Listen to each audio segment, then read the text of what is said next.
Just in, good news or positive vibes nga para kay Barbie at David Licauco. Kasalukuyang nasa Australia pa din si David Licauco at nakabakasyon pa din ito. Though madami talagang naghahanap kay David at nag-aabang kung kailan nga ba ulit sila magkikita, magkasama ni Barbie Forteza. Samantalang patuloy naman ang pamayagpag ng karir ni Barbie Forteza magpahanggang ngayon. Kasalukuyang nagpo-promote ito ng kanyang teleseryeng The Beauty Empire at kasabay din ito ang nalalapit na movie niya na P77. Ang P77 ay isang horror movie at sinasabing ang movie ito nga ang isa sa mga wishes ni Barbie bago siya mag-turn 28 ngayong darating na July. Excited di umano si Barbie na gawin ito dahil kakaiba ito sa iba niyang nagawa ng movie.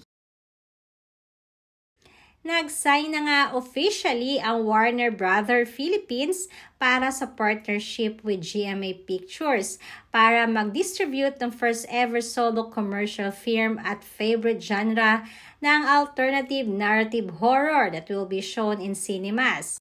Isang araw nga di umano yan bago mag-birthday si Barbie.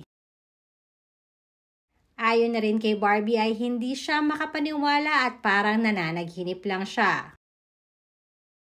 Itinuturing din ni Barbie na ang P77 ay isang career milestone para sa kanya. Isa pa, isang big challenge din di umano ito sa kanya bilang isang aktres. Ayon nga sa mga naging pahayag ni Barbie ay very different di umano ito at special para sa kanya dahil different kind of horror daw ang pelikulang ito. More than the jump scare, it really what's going inside your head. Yun ang sabi ni Barbie.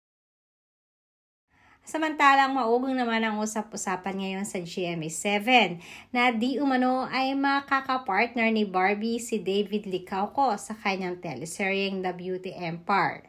Subalit magpahanggang ngayon naman ay wala pa tayong official statement galing dito.